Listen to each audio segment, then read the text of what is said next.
Assalamualaikum warahmatullahi wabarakatuh. Teman-teman, pada kesempatan kali ini kami dari kelompok 1 dengan mata kuliah sumber daya berkelanjutan. Pada kesempatan kali ini kami akan membuat podcast terkait dengan dampak kerusakan lingkungan akibat penyimpangan tata ruang kota. Sebelumnya perkenalkan, kelompok 1 ada saya atas nama Alifari dengan NIM 22010251.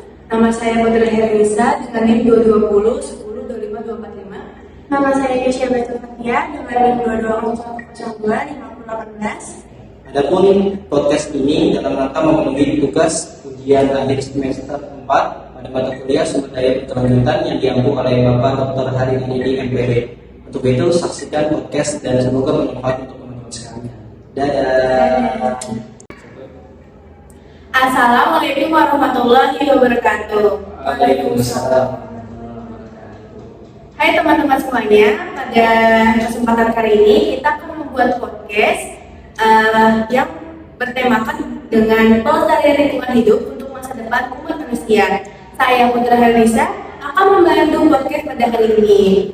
Nah, dalam podcast hari ini kita akan membahas mengenai dampak kerusakan lingkungan akibat penyimpangan tata ruang kota. Sebelum kita mulai podcast pada hari ini, mari kita lihat terlebih dahulu mengapa topik ini sangat penting untuk kita bahas hari ini. Tata ruang kota adalah fondasi bagi pembangunan berkelanjutan dan kesejahteraan masyarakat. Namun seringkali kita melihat bahwa perencanaan yang tidak baik atau penyimpangan dalam tata ruang kota dapat menyebabkan berbagai masalah lingkungan yang serius, mulai dari banjir, polusi udara, hingga krisis air bersih. Dampak negatif ini tidak hanya merusak ekosistem, tetapi juga mengancam kesehatan dan keselamatan umat manusia. Contohnya di Jakarta, Indonesia, di mana pembangunan yang tidak terkendali di daerah resapan air menyebabkan banjir yang hampir setiap tahun melumpuhkan kota Jakarta. Sedangkan di luar negeri, kasus urban sprawl di Los Angeles, Amerika Serikat yang telah mencapai tingkat yang membahayakan kesehatan jutaan penduduknya. Semua ini menunjukkan bahwa penyimpangan dalam tata ruang kota memiliki konsekuensi yang serius. Nah, untuk pembahasan lebih lanjut tentang topik ini, saya telah mengundang dua narasumber kita yang sangat luar biasa, yaitu ada Yesya Baitul Fatia dan Al-Ghifari. Nah, mereka merupakan salah satu mahasiswa dari program studi pendidikan guru sekolah dasar dari Universitas Muhammadiyah Profesor Dr. Hamka. Selamat datang Yesya dan Ghifari. Terima kasih. Halo teman-teman, nama saya Ghifari. Saya mahasiswa prodi PGSD semester 4. Terima kasih telah mengundang saya Putri dan teman-teman semuanya. Halo teman-teman, perkenalkan nama saya Yesya Baitul Fatia. Saya mahasiswi dari prodi PGSD. Terima kasih Putri sudah mengundang dan senang bisa berbagi di sini. Terima kasih sebelumnya untuk Al-Ghifari dan Yesya sudah menyempatkan waktunya untuk hadir pada hari ini untuk melakukan podcast. Untuk memulai diskusi kita hari ini, mari kita bahas lebih dalam tentang berbagai contoh kerusakan lingkungan yang disebabkan oleh ulah manusia di Indonesia dan di dunia terkait kasus permasalahan tata ruang kota. Nah, dari Al-Ghifari sendiri, mungkin Anda bisa memulai dengan memberikan contoh kasus di Indonesia terlebih dahulu mengenai permasalahan tata ruang kota yang mengakibatkan kerusakan lingkungan. Baik, teman-teman, terkait dengan permasalahan kota atau tata ruang kota itu sendiri, saya bisa memberikan satu contoh, misalnya di ibu kota. Maaf ya, ada sedikit untuk ibu kota kita yang mungkin sekarang sudah tidak menjadi ibu kota lagi, tapi tetap kenangan itu masih tetap ada, yaitu DKI Jakarta, sekarang menjadi Jakarta. Nah, di Jakarta itu sendiri teman-teman, permasalahan tata ruang kota itu yang mengakibatkan kerusakan lingkungan itu sangat banyak. Jakarta menghadapi banyak tantangan krisis, baik iklimnya maupun ekonominya, dan juga tata ruangnya. Tata ruang kota yang di Jakarta ini biasanya lebih mementingkan ekonominya daripada ekonominya, ditambah dengan pendekatan daripada pemerintah yang terkadang membuat pembangunan itu semena-mena, jadi mentang-mentang banyak uangnya gitu kan, jadi tidak mementingkan ekologi lingkungan sekitarnya, baik itu infrastruktur jalanannya atau pembangunannya. Nah, itu semua memperparah kerawanan kota. Selain itu secara geografis, Jakarta juga ternyata kalau dilihat dari secara geografis itu bermuara dari 13 sungai. Jadi dia di bagian selatannya, Jakarta Selatannya itu rata-rata memang bukit ya. Jadi dia rawan longsor tadinya. Terus di bagian utara itu dia terdiri dari tanah-tanah aluvial yang sangat rentan mengalami penurunan tanah. Selain itu juga di bagian Jakarta Timurnya itu dia karena memang cekungan, Jakarta itu terkenal dengan cekungannya karena dia 13 sungai bermuara di situ. Jakarta itu rawan dengan banjirnya. Nah, Jakarta juga kesulitan mempertahankan area hijaunya sehingga untuk penyerapan air sendiri itu sangat susah. Makanya terkadang kalau kita bisa melihat di Jakarta itu sendiri sangat padat penduduk. Selain padat penduduk juga sangat padat juga pembangunan yang ada di Jakarta.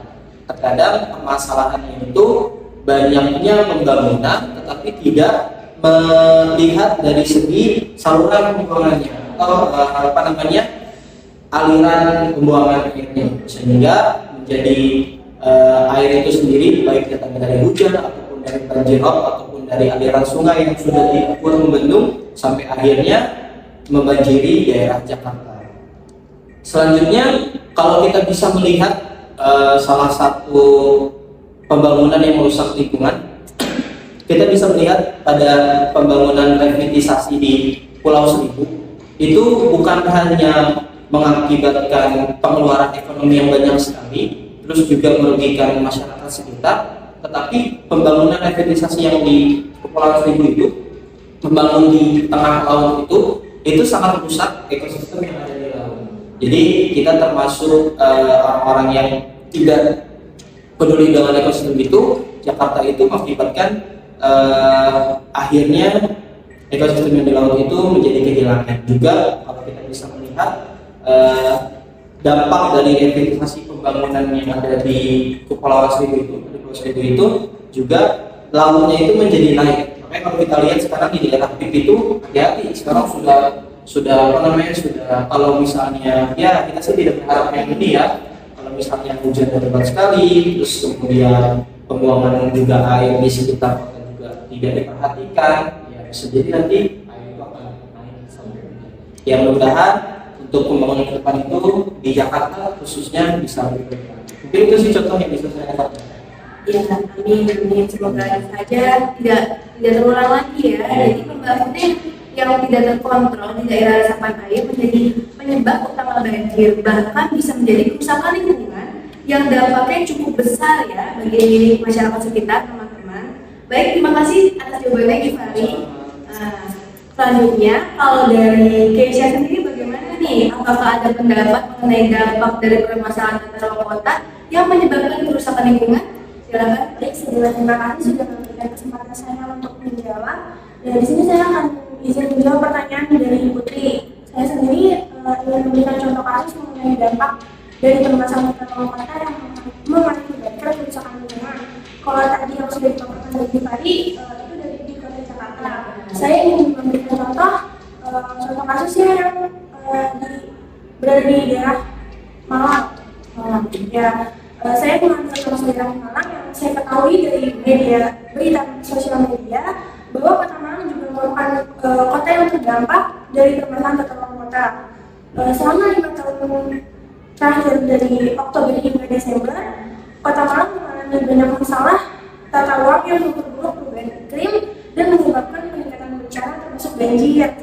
Lalu aktivitas lahan yang signifikan telah menyebabkan penurunan fungsi ruang resapan dan ruang terbuka hijau. Walhi Jatim dan Malang Correction Watch menyatakan bahwa masalah banjir di Kota Malang tidak hanya karena sampah atau drainase, tetapi juga karena tata ruang yang buruk.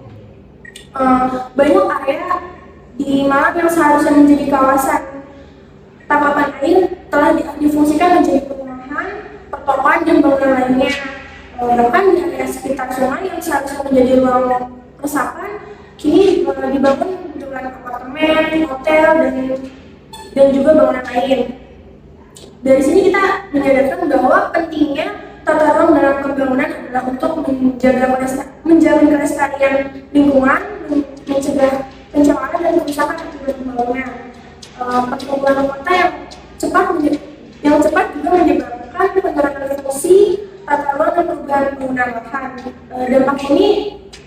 Dampak ini meningkatnya aliran permukaan dan menurunnya jumlah air yang meresap ke dalam tanah hingga menyebabkan banjir pada saat musim hujan. Kota Malang juga mengalami alih fungsi lahan yang signifikan, termasuk lahan pertanian dan daerah sempadan sungai. Hal ini mengurangi ruang terbuka hijau yang sangat penting bagi bagian dari infrastruktur hijau. Ruang terbuka hijau ini berfungsi untuk melestarikan ekosistem, meningkatkan kualitas air tanah, lalu mencegah banjir dan juga mengurangi polusi udara dan menurunkan suhu kota. Pendapat saya. Baik, terima kasih sebelumnya Keisha. Sebelumnya Putri, kalau saya bisa menambahkan tadi dari Indonesia itu bukan hanya sekedar Malang saja. Di Jakarta itu juga polusi udara itu sangat tinggi. Dikarenakan satu tadi pembangunan yang sangat tidak memperhatikan jalan juga ya maksudnya, sehingga jalan itu menjadi kurang luas juga. Terus juga selain itu balik lagi kepada tadi yang lapangan terbuka hijau terbuka itu. Di Jakarta sekarang kita sudah sangat jarang ya melihat hutan kota. Mungkin hanya ada di beberapa wilayah saja. Nah, itu mengakibatkan bahwa Jakarta itu pernah menjadi kota yang sangat gelap, bukan karena tidak ada penerangan cahaya, tetapi karena faktor polusi. Iya, siang hari polusi. Nah, untuk itu karena Jakarta itu adalah kota yang benar-benar hijaunya itu kurang, pembangunannya itu sangat luas, terus penebangan pohon itu secara liar, sehingga mengakibatkan polusi udara itu yang seharusnya kita bisa dibantu oleh pepohonan, ya kan, untuk menghirup daripada apa namanya udara-udara itu kan. Itu dan kita juga kesehatan kita juga terganggu karena sudah tidak ada udara pohon yang seharusnya segar untuk pernapasan kita, maka kita sering mencium polusi udara, sehingga itu salah satu mengakibatkan kerusakan lingkungan juga, bukan hanya dampaknya kepada manusia tapi juga kepada hewan dan makhluk hidup yang lain. Ya, itu.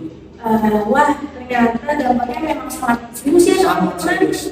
Dari kasus-kasus yang sudah disampaikan di Fahri dan juga Keisha mengenai kerusakan lingkungan yang terjadi akibat tata ruang kota, hal ini membuat kita sadar untuk menjaga bumi ini agar tetap lestari dari permasalahan-permasalahan yang ada dan merusak lingkungan. Baik, selanjutnya kita akan membahas yang lebih seru nih teman-teman.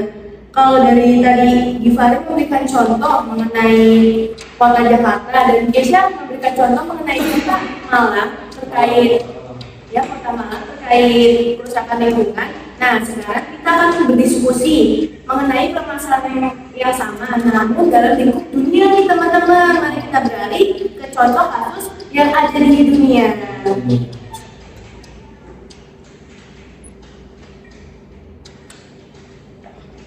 Wah, semakin seru ya diskusi kita. Untuk selanjutnya terkait dengan ini ya, urban sprawl Ya, benar. Di Los Angeles, Amerika Serikat. Baik, sebelum kita membahas lebih dalam mengenai urban sprawl di Los Angeles, Amerika Serikat, mungkin banyak dari pendengar kita nih yang belum familiar dengan kata istilah urban sprawl. Bisa dijelaskan secara singkat apa itu urban sprawl? Baik, di sini saya akan menjelaskan mengenai urban sprawl. Urban sprawl adalah fenomena penyebaran pembangunan perkotaan ke daerah pinggiran yang tidak terencana dengan baik. Ini seringkali terjadi ketika kota mengalami pertumbuhan populasi yang cepat dan pembangunan meluas tanpa mempertimbangkan keberlanjutan lingkungan dan infrastruktur yang memadai. Istilah urban sprawl atau perluasan wilayah perkotaan pertama kali muncul pada tahun 50-an oleh The Times sebagai cara untuk menggambarkan pinggiran kota London yang berkembang pesat secara negatif. Namun sebagian besar perluasan wilayah perkotaan tidak memiliki definisi yang pasti dan tidak dapat diterapkan secara objektif ke suatu area melalui penggunaan persamaan dan pengukuran. Akan tetapi banyak yang tampaknya setuju bahwa perluasan wilayah perkotaan menggambarkan perluasan wilayah perkotaan yang cepat, tidak terkendali dan ceroboh. Perluasan wilayah yang kita lihat saat ini terutama merupakan produk sampingan dari perluasan wilayah pinggiran kota yang cepat yang terjadi pada tahun 1990-an.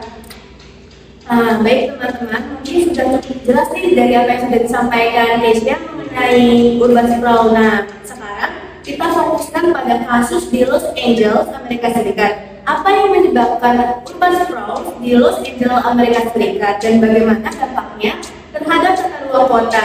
Nah, kita akan bertanya kepada Givari, menurut pendapat Givari bagaimana? Jadi betul sekali, saya pernah mendengar tentang kasus yang di urban sprawl itu, khususnya di Los Angeles di Los Angeles.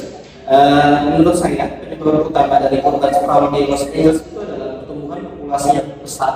Jadi populasi baik dari hidupnya ataupun dari perkembangan pembangunan itu yang sangat besar, dan juga ketergantungan pada kendaraan pribadi. Jadi makanya kalau di Jakarta ya, kita lihat di Jakarta ada salah satu gubernur yang telah menciptakan transportasi yang itu untuk mengurangi penggunaan kendaraan pribadi yang banyak. Makanya sekarang ada namanya Transjakarta. Nah, di kasus Los Angeles itu karena kenapa? Salah satunya ketergantungan pada kendaraan pribadi.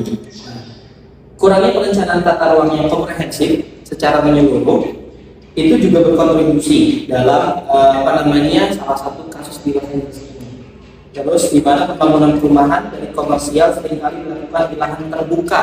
Balik lagi, yang tadinya seharusnya itu lahan terbuka untuk jauh-jauh pepohonan itu dijadikan pembangunan yang sangat-sangat tidak bertanggung jawab, di mana pembangunan perumahan dan komersial itu seringkali dilakukan di lahan terbuka dan di area pertamanan atau di pertanian juga yang seharusnya untuk dijadikan cocok tanam itu dalam pembangunan di Los Angeles itu seperti itu kasusnya, tanpa mempertimbangkan dampak dari jangka panjangnya. Nah, itu balik lagi, seharusnya pembangunan itu tidak hanya sekedar melihat jangka pendeknya saja, pembangunannya bagus, tapi harus melihat jangka panjangnya seperti apa nih, penyebab dampaknya seperti apa kan untuk anak turun kita. Nah itu ketergantungan pada kendaraan pribadi juga diperparah oleh sistem transportasi umum yang tidak memadai, sehingga masyarakat lebih memilih tinggal di pinggiran kota dan berkendara ke pusat kota untuk bekerja.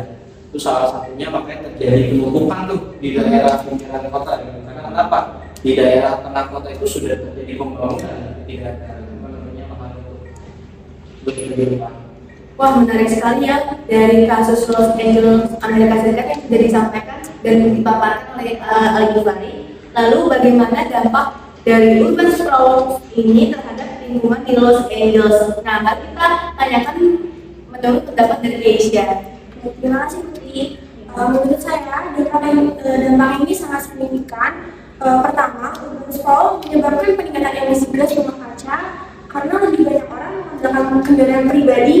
Ini berkontribusi pada polusi udara dan memperburuk perubahan iklim. Lalu yang kedua, penyebaran pembangunan ke daerah pinggiran mengurangi ruang terbuka hijau dan habitat alami, sehingga mengancam populasi keanekaragaman hayati. Selain itu, penggunaan lahan yang berlebihan menyebabkan degradasi tanah dan mengurangi kemampuan tanah untuk menyerap udara yang dapat memperburuk risiko banjir dan juga erosi.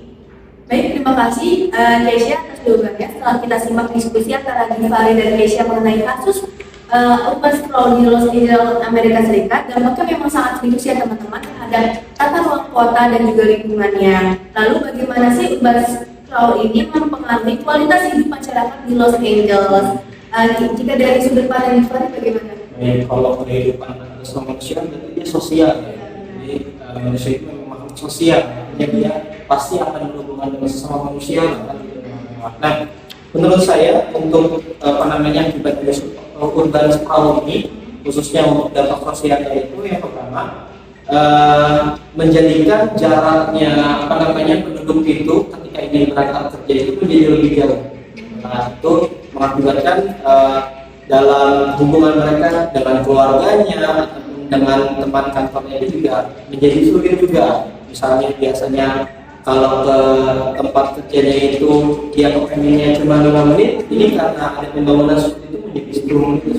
Akhirnya memakan waktu yang banyak untuk dia bekerja di sana. Padahal bekerjanya hanya waktunya 7 jam saja, tapi karena perjalanannya jauh gitu kan, itu menjadi 8 jam, akhirnya waktu untuk keluarganya menjadi berkurang. Itu sih salah satunya dampak sosialnya.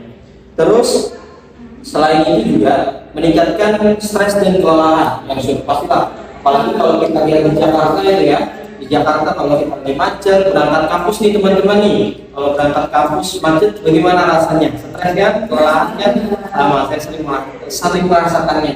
Saya tinggal di Bekasi nih, kalau Putri tinggal di mana? Saya tinggal di Depok. Nah, Depok macet ya? Macet banget. Macet banget. Apalagi kalau yang tinggalnya di Jakarta Pusat dan sebagainya. Nah, itu salah satunya menjadi dampak sosialnya sehingga mengakibatkan untuk pribadinya kita, keluarga kita juga menjadi sangat terganggu. Terus mungkin selain itu kawasan yang tersebar luas sulit dijangkau oleh transportasi umum. Nah, ini karena tadi pembangunannya itu, terus layanan kesehatan dan fasilitas pendidikan yang mengurangi aksesibilitas dan kualitas layanan bagi masyarakat. Mungkin itu sih dari dampak segi sosial. Baik, terima kasih atas jawaban dari Gifari. Wah, ternyata semakin seru nih pembahasannya teman-teman. Seru ya gitu ya. Sangat seru banget mengenai kasus di Urban Sprawl, salah satu permasalahan tata ruang kota yang terjadi di Los Angeles, Amerika Serikat. Dan sekali dari kasus Urban Sprawl ini, kita dapat mengetahui betapa pentingnya kita menjaga bumi ini. Nah, itu betul sekali apa yang disampaikan dengan Keisha tadi. Nah, dari tadi kan kita selalu membahas terkait kasus yang terjadi di Indonesia dan di dunia mengenai permasalahan tata ruang kota. Nah, selanjutnya kita akan membahas nih satu persatu terkait bagaimana sih upaya yang dilakukan pemerintah untuk mengatasi permasalahan yang ada, baik dalam skala nasional, regional, ataupun global terkait kasus kerusakan lingkungan yang terjadi di Jakarta. Menurut sudut pandang Gifari bagaimana nih? Baik, itu upayanya ya. Tapi sebelumnya saya akan menjelaskan dulu ini terkait dengan dalam skala nasional, regional, dan global. Nah, terkait dengan skala regionalnya, kerusakan lingkungan di Jakarta khususnya nih, itu kalau kita lihat pada kualitas airnya. Di situ selain air juga kualitas udara yang ada di sekitar kota, serta mengganggu ekosistem sungai yang harus berperan sebagai daerah resapan air. Pelurusan meander sungai dan penutupan daerah aliran sungai itu untuk pembangunan berkontribusi pada berkurangnya kemampuan alamiah sungai untuk menyerap banjir dan menarik air hujan. Jadi salah satu upayanya itu bisa dengan pelurusan meander sungai dan penutupan daerah aliran sungai untuk pembangunan. Jadi biasanya kalau kita melihat ini dari segi aliran air dulu ya, kalau di pembangunan Jakarta itu aliran air sungai itu terkadang dibuka juga untuk masuk ke penduduk, sehingga kalau misalnya penduduknya yang nggak paham dengan filtrasi air, akhirnya air yang keluar dari kerannya itu jorok, kotor. Karena kenapa? Murni dari sungai itu sendiri. Iya, kalau sungainya bersih ya, kalau sungainya kotor, maka air yang dijadikan kehidupan sehari-hari oleh penduduk sekitar itu menjadi kotor. Nah, itu salah satunya adalah dengan meluruskan drainase aliran air sungai itu dengan baik, tidak sampai masuk ke tempat penduduk masyarakat. Kan? Kalaupun ingin mengambil aliran tersebut, maka ya itu tadi saya jelaskan ada filtrasi airnya itu sehingga air itu menjadi layak pakai. Nah, selanjutnya mungkin kalau dari segi udara, ini sangat-sangat kita rasakan nih kalau ke Jakarta. Jakarta itu kan terkenal juga banyak pabrik ya.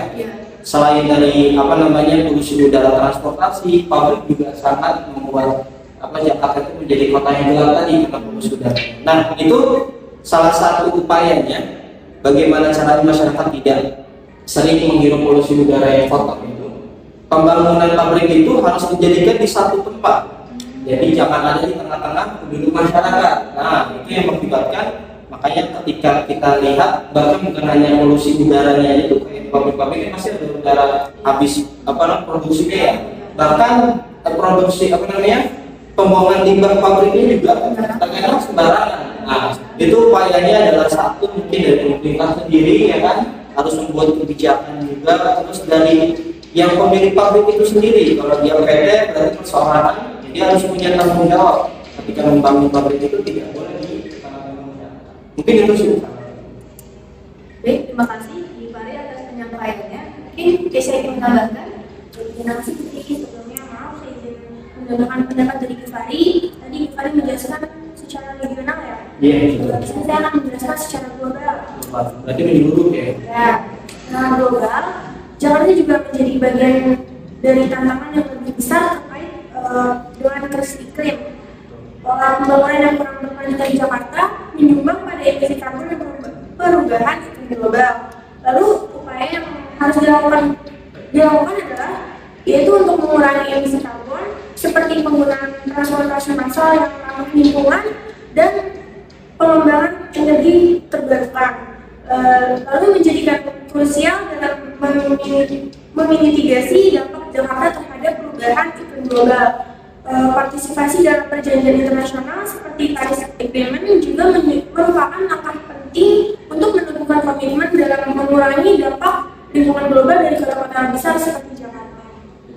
Baik, terima kasih sebelumnya Keisha atas jawabannya. Baik teman-teman, kita sudah cukup mendengarkan penjelasan dari saudara Givari dan saudari Keisha mengenai upaya yang dilakukan pemerintah terhadap kota Jakarta. Di sini mungkin saya akan memberikan kesimpulan dari pendapat Givari dan juga Keisha bahwa penanganan dari kerusakan lingkungan yang ada di Jakarta membutuhkan pendekatan yang holistik ya teman-teman, seperti perbaikan tata ruang yang lebih berkelanjutan, pengelolaan sumber daya air yang lebih baik, serta kolaborasi aktif antara pemerintah, masyarakat, dan sektor swasta dalam upaya membangun kota yang ramah lingkungan dan juga berdaya tahan terhadap perubahan iklim global. Betul. Tadi upaya pemerintahnya itu juga bisa dalam kebijakan juga gitu. Jadi terkadang tidak boleh tebang pilih. Kalau dia memiliki kekayaan, jadi seenaknya aja membuat PT itu sangat banyak terjadi. Baik, lanjut Putri. Nah, iya teman-teman, kita masih punya pembahasan yang lebih seru nih terkait upaya yang dilakukan pemerintah untuk mengatasi permasalahan yang ada baik dari skala nasional, regional, dan juga global. Nah, tadi kan kita membahas dari kasus di kota Jakarta. Nah, sekarang kita beralih ke kasus permasalahan dalam kota yang mengakibatkan kerusakan lingkungan di kota Malang nih teman-teman. Nah, kita akan bertanya menurut sudut pandang Givari bagaimana? Tadi kita Jakarta dulu. Iya. Oke, kalau di Malang sendiri, menurut saya dalam menjelaskan upaya yang dilakukan pemerintah secara nasionalnya itu, pertama perubahan tata ruang di Malang yang mencerminkan tantangan yang lebih besar terhadap keberlanjutan lingkungan di Indonesia. Selain itu, alih fungsi lahan dari pertanian, zona resapan air, dan daerah lindung menjadi kawasan perumahan atau komersial menjadi resiko banjir dan mengurangi kualitas air tanah. Nah, jadi di sini salah satu upayanya adalah bagaimana dalam fungsinya lahan pertanian itu tetap dijadikan untuk daerah resapan air gitu kan. Jadi jangan diganggu juga tuh. Kalau kita lihat sekarang, mudah-mudahan di Malang itu daerah resapan air itu terus diperbanyak justru ya, dijadikan banyak sekali resapan airnya. Selain itu, di tingkat regional, perubahan ini berdampak pada keseimbangan ekosistem sungai dan kawasan resapan air yang menjadi sumber air bersih dan mendukung kehidupan satwa liar. Ya, karena memang sekarang sumber air bersih itu sudah sangat jarang. Kalau kita bisa lihat di Afrika, justru Afrika itu adalah kita harus bisa menjadikan contoh ya, karena kita menjadi negara Afrika, dia sangat kekurangan air kalau kita lihat di salah satu kota di Afrika. Bahkan ada salah satu influencer, salah satu artis juga, ya kan, dia membangun masjid, gitu, namanya Ferry Gunawan, dia membangun masjid di daerah Afrika itu karena salah satunya untuk ibadah. Terus yang kedua, dia bahkan untuk menggali air itu karena saking susahnya itu dia membutuhkan dana yang sangat besar. Nah, untuk itu kita sebagai kota yang memiliki iklim juga tidak jelek-jelek banget, itu kita juga hujannya juga kita ada, kemarin juga ada gitu kan. Maka kita maupun di Jakarta maupun di Malang harus bisa memanfaatkannya dengan baik. Nah, mungkin itu sih kalau dari pendapat saya. Baik, terima kasih atas jawabannya Givari. Kita beralih ke Keisha. Ada yang ingin ditambahkan dari Keisha? Terima kasih ya, sudah cukup jelas ya dijelaskan oleh Givari, tapi saya menambahkan, saya ingin berpendapat mengenai upaya yang dilakukan oleh pemerintah. Saya akan membahas upaya yang dilakukan pemerintah untuk mengatasi permasalahan yang ada baik dalam skala nasional, regional, ataupun global. Terkait terkait kasus permasalahan tata ruang kota yang mengakibatkan kerusakan lingkungan di Los Angeles, Amerika Serikat, secara nasional, WHO di Los Angeles mencerminkan tantangan yang dihadapi oleh banyak kota besar di Amerika Serikat. Peningkatan konsumsi energi, emisi gas rumah kaca, dan peningkatan permukaan mata yang menyebabkan perubahan krisis efek yang mempengaruhi kualitas udara dan kesehatan masyarakat. Lalu di tingkat regional, perluasan perkotaan yang mempengaruhi sistem air dan drainase yang mengarah pada peningkatan banjir dan pencemaran air. Dampak ini tidak hanya dirasakan oleh penduduk lokal, tetapi juga oleh kota-kota terdekat yang terhubung melalui ekosistem yang saling terkait. Sedangkan secara global, perubahan skala di Los Angeles menyumbang pada perubahan iklim global melalui emisi gas rumah kaca dan pengurangan kemampuan biosfer untuk menyerap karbon dioksida. Lalu kebijakan tata ruang yang tidak terencana dan pengembangan infrastruktur yang tidak berkelanjutan menghadapi tantangan serius dalam upaya mitigasi perubahan iklim dan perlindungan lingkungan global. Wah, ternyata tidak kalah lengkap nih jawaban dari Keisha teman-teman. Dan tadi kan kita sudah membahas upaya yang dilakukan pemerintah yang ada di Jakarta, Malang, dan juga Los Angeles nih teman-teman. Nah, selanjutnya apa nih pesan dari Givari dan juga Keisha untuk generasi muda di luar sana agar memiliki kesadaran lingkungan dan menjaga sumber daya alam tetap berkelanjutan? Baik, jadi kita ya sebagai generasi muda, mungkin buat teman-teman juga sekalian yang menonton ini, banyak sih upaya kita sebagai generasi muda. Yang pertama mungkin salah satunya dengan kita membuat sebuah penyuluhan terkait dengan pentingnya menjaga lingkungan gitu kan, tidak membuang sampah sembarangan. Kemudian kalaupun kita memiliki rezeki yang lebih, artinya kita memiliki kaya, tidak boleh berkuasa semena-mena dalam hal pembangunan khususnya. Jangan sampai kita menjadi warga yang merasakan terus juga tuh pembangunannya tidak memperhatikan banyak hal gitu kan. Nah terus kita sebagai generasi muda harus mulai memahami bahwa keputusan tata ruang kota itu akan kita buat dan juga kita harus memperhatikan kedepannya seperti apa gitu kan. Selain itu kalau kita tidak memperhatikan itu, maka kualitas hidup kita di masa depan akan menjadi buruk gitu.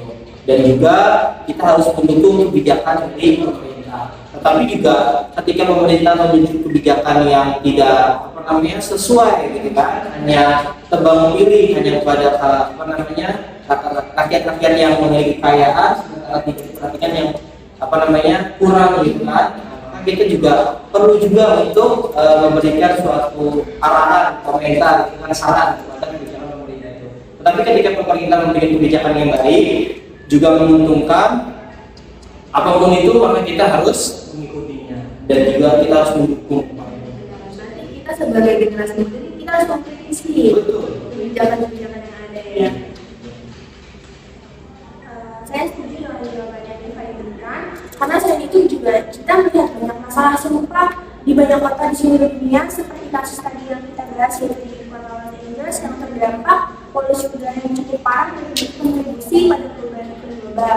Kita sebagai generasi muda perlu menyadari bahwa tindakan kita sehari-hari seperti mengurangi penggunaan kendaraan pribadi dan mendukung transportasi umum itu dapat membantu mengurangi dampak negatif dari ini. Selain itu kita juga bisa terlibat dalam gerakan-gerakan lingkungan dan mendukung inisiatif hijau di kota kita. Nah, betul sekali sih teman-teman apa yang sudah disampaikan oleh Givari dan juga Keisha. Penting bagi kita untuk menyadari bahwa menjaga lingkungan bukan hanya tanggung jawab pemerintah saja nih teman-teman, atau organisasi besar, tapi juga tanggung jawab kita sebagai individu. Kita bisa memulai dari hal-hal kecil seperti mengurangi penggunaan plastik, mendaur ulang, menanam pohon di lingkungan sekitar kita. Selain itu, kita juga harus mendukung kebijakan tata ruang kota yang berkelanjutan serta berpartisipasi aktif dalam proses perencanaan kota. Tepat sekali, karena generasi muda itu sangat memiliki potensi besar untuk membawa perubahan ke arah yang lebih positif.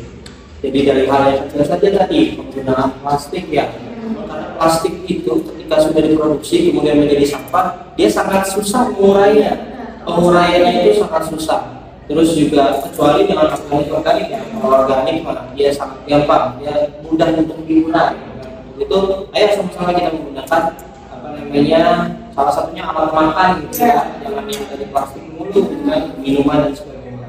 Terus generasi muda itu karena dia memiliki perubahan yang positif dengan menyuarakan pentingnya tata ruang yang berkelanjutan. Nah itu apalagi kita mahasiswa ya, kita mahasiswa itu banyak sekali wadahnya untuk menyuarakan tentang betapa pentingnya kita menjaga lingkungan, membangun perubahan dalam hal pembangunan itu dengan baik, tidak egois.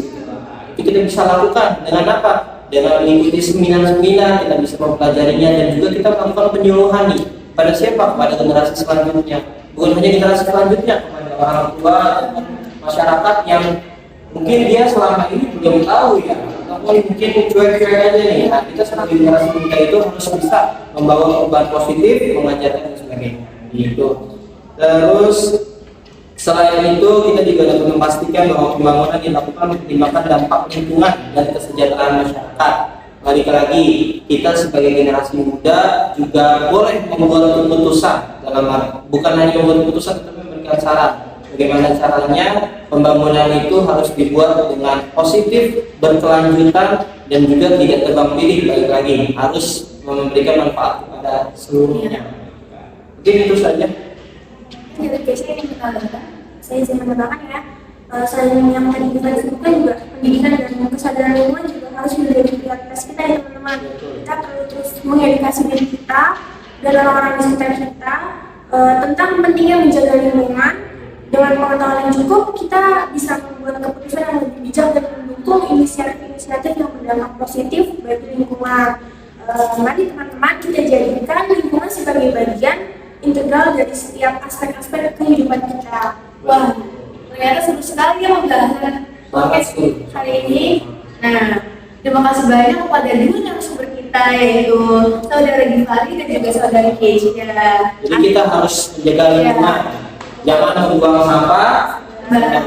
Kemudian juga bisa tuh dengan recycle dari bahan-bahan kita jadikan dia daur ulang. Besok makanya kalau kita lihat tuh ada salah satu karya yang tas dari bungkus kopi, itu bagus sekali itu. Selain itu juga pembuatan tikar ya kan, dari bungkus kopi itu sangat-sangat membantu untuk bagaimana caranya mencegah kerusakan lingkungan. Terus juga ketika melakukan penebangan pohon nih, penebangan pohon harus dilakukan reboisasi ya kan, harus penebangan pohon ya. Tidak boleh dijadikan hutan gundul ya kan, ini jadi panas gitu. Nah, diskusi hari ini sangat seru dan sangat menginspirasi bagi kita semua. Ingatlah teman-teman bahwa setiap tindakan kecil yang kita lakukan dapat membawa perubahan besar bagi masyarakat. Kita bersama-sama menjaga lingkungan dan memastikan bahwa sumber daya alam kita tetap berkelanjutan untuk generasi mendatang.